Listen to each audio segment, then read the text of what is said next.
Bonjour, c'est Céline.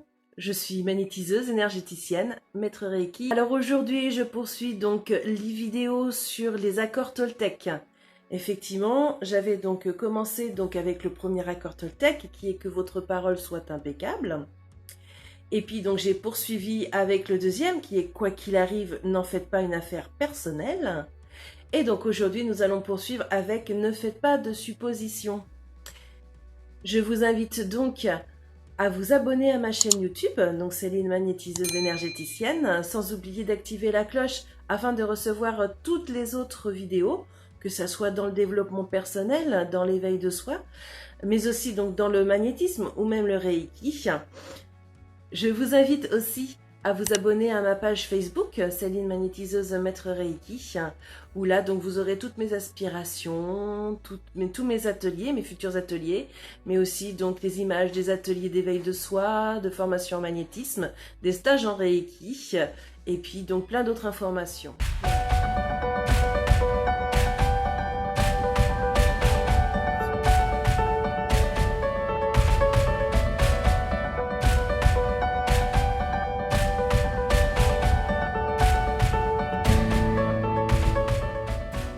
Ne faites pas de suppositions. Alors déjà, je vais vous expliquer ce qu'est une supposition. Alors que sur des dictionnaires, ça va être l'action de supposer.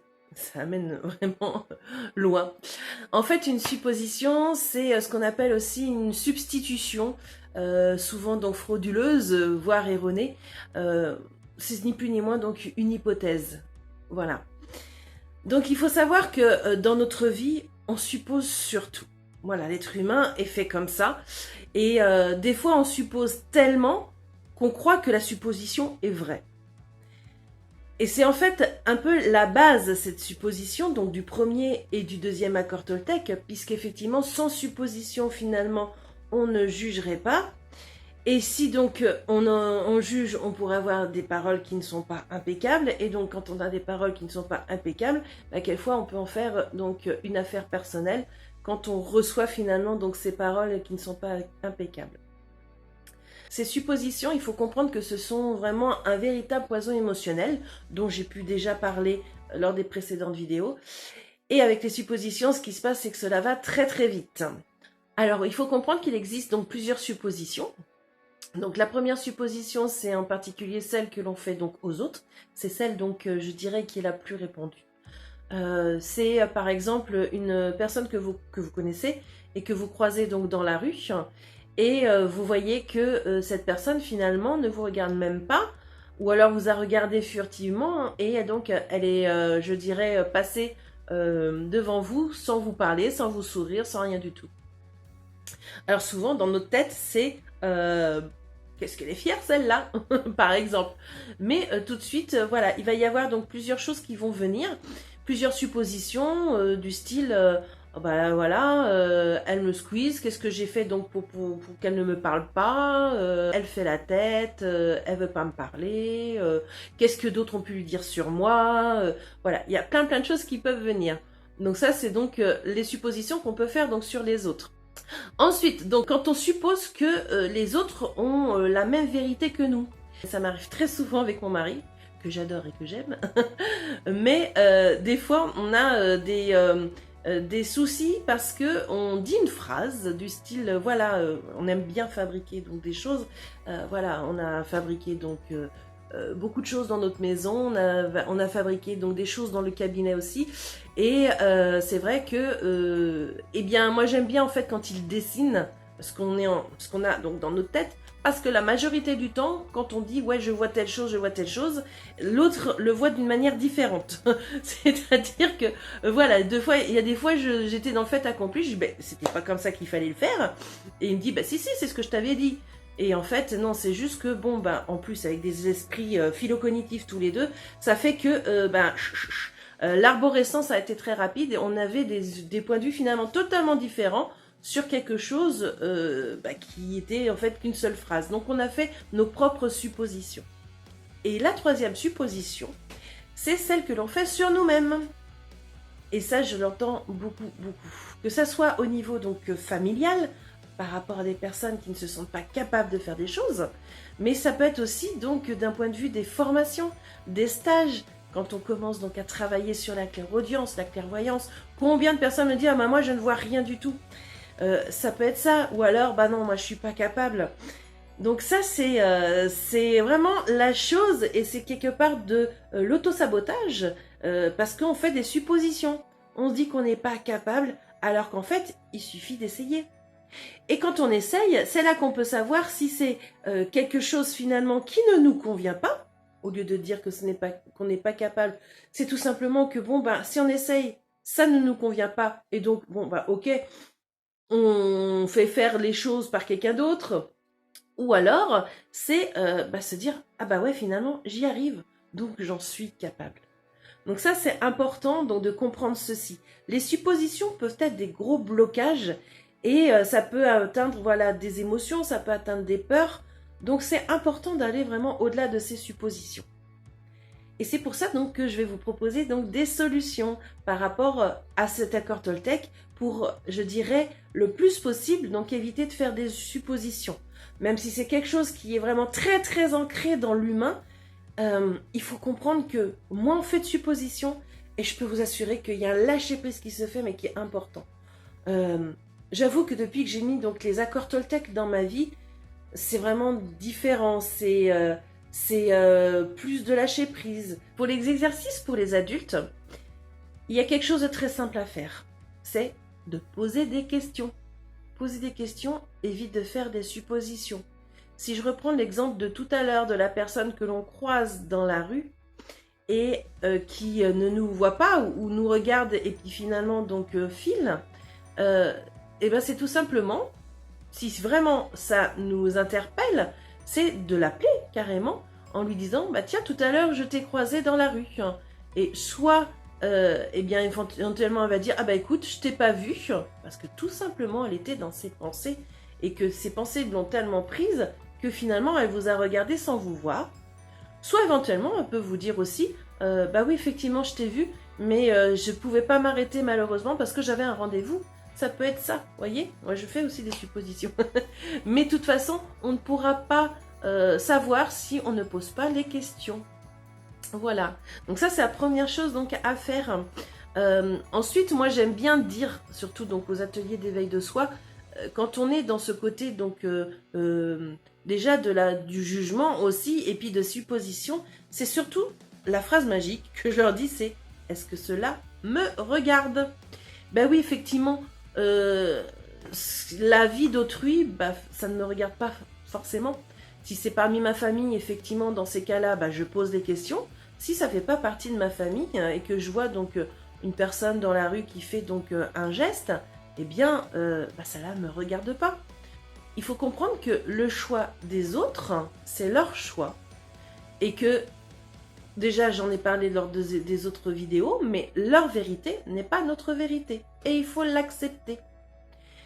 Et puis, c'est simplement se dire, bah, ils font leur choix et les conséquences qui vont avec. Alors, les conséquences peuvent être donc négatives, certes, mais bah, peuvent être aussi positives. Et dans ces cas-là, c'est donc intéressant donc aussi de les encourager. Voilà. Si toutefois, donc déjà de poser des questions, ou alors donc de se dire est-ce que cela me regarde, ça peut être difficile pour vous. Vous pouvez aussi utiliser les fameux 3 tamis de Socrate. Alors les fameux 3 tamis de Socrate, c'est simplement par rapport à quelque chose qu'on a pu entendre ou quelque chose qu'on peut supposer. C'est d'abord de se dire est-ce que c'est vrai? Est-ce que c'est la vérité, ce que je vois? Donc d'où l'importance finalement de poser des questions.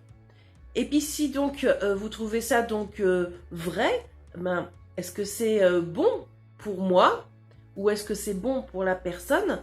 Ben, c'est ce que j'ai envie de dire, ou alors ce que je vois, voilà.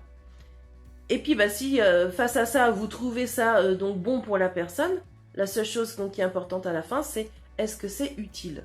Est-ce que c'est utile de dire certaines phrases? Est-ce que c'est utile de dire certaines réflexions, certaines je dirais observation par rapport à la personne ou par rapport à soi. Voilà. Donc déjà en utilisant donc ces 3 petits exercices pour les suppositions, vous verrez que ça peut être intéressant et c'est assez impressionnant parce que on est plus là en tant qu'observateur finalement que, je dirais, comme personne alimentant quelque chose. Et ce quelque chose, c'est un poison tout simplement. Ensuite, vous avez donc des petits exercices que vous pouvez faire avec vos enfants. Moi, j'aime beaucoup le faire avec mes enfants parce qu'ils supposent beaucoup, eux aussi. Ils sont dans le propre de l'humain. Et entre frères et sœurs, je peux vous assurer que c'est pas simple donc tous les jours. Et il y a beaucoup de suppositions sur plein de choses. Donc, des fois, quand ils s'empruntent, on va dire, des choses les uns les autres, il y a des suppositions qui se font, alors que quelquefois, il suffit de regarder un peu autour dans la chambre et de voir que finalement, l'objet donc de la supposition peut être finalement dans la chambre même, et que soit ça a été perdu ou ça a été oublié. Donc voilà, c'est intéressant donc de pouvoir...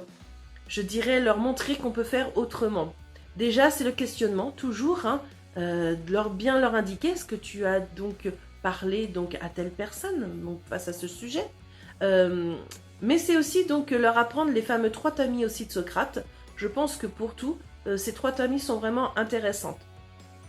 Puisque ça évite vraiment de pouvoir dire des choses pas forcément sympas, mais ça évite aussi donc de pouvoir... je dirais, aller trop dans des suppositions et prendre donc du recul vis-à-vis de tout ça. Et puis, vous pouvez faire aussi quelque chose par rapport à vos enfants, c'est faire en sorte qu'ils trouvent des scénarios différents. Alors, les scénarios différents, moi j'aime beaucoup faire ça parce qu'on peut aller mais vraiment dans le plus farfelu du farfelu. Et après, ça leur permet finalement de rigoler, de prendre un petit peu de distance émotionnellement vis-à-vis de ces fameuses suppositions.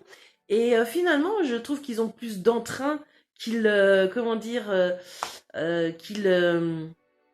qu'ils ont plus l'envie finalement après de poser des questions ou en tout cas de passer aussi quelquefois à autre chose. Donc souvent dans les différents scénarios, avec mes enfants, je leur demande de trouver donc une histoire, on va dire, normale, c'est-à-dire une autre supposition. Et puis après, je leur demande de trouver une supposition mais qui soit drôle. Après, on passe justement aux fameuses suppositions, mais complètement farfelues, complètement loufoques. Et quelquefois, on parle même d'extraterrestres. Enfin bon, voilà. Donc, c'est super génial parce que on peut voir l'imagination des enfants, mais qui est vraiment débordante. Et c'est superbe de voir cette capacité qu'ils ont, que nous, on a vraiment un peu perdu en tant qu'adultes. Et je trouve ça vraiment superbe. Ensuite, souvent, ce que je leur demande, c'est de trouver aussi donc une histoire qui leur fait du bien. C'est-à-dire que c'est une histoire où la finalité va leur provoquer beaucoup de plaisir, beaucoup de, je dirais, d'amour en soi. Et c'est vrai que vous retrouvez vos enfants donc de manière différente. Donc ça, voilà donc les petits exercices que je peux vous proposer donc concernant donc ce 3e accord Toltec qui est donc de ne pas faire de suppositions. Donc si vous avez donc aimé cette vidéo, je vous demande de mettre donc un petit pouce donc en l'air, un petit like. Pour ce qui concerne donc Facebook, eh bien n'hésitez pas aussi donc à liker. Que ce soit Facebook ou YouTube, n'hésitez pas non plus donc à commenter, puisque c'est grâce aux commentaires aussi qu'on peut donc avancer et puis échanger particulièrement. Et ça, j'aime beaucoup d'être dans l'échange. Donc voilà, allez-y, je suis donc à votre écoute. Et en attendant, donc, je vous souhaite donc une belle journée, une belle soirée, comme d'habitude, au moment où vous verrez cette vidéo. Et surtout, donc, tout ce que vous désirez. Et n'oubliez pas, donc, les autres vidéos Accord Toltec pour vous remettre un petit peu dedans. Voilà, allez, à bientôt pour le 4e, 5e accord.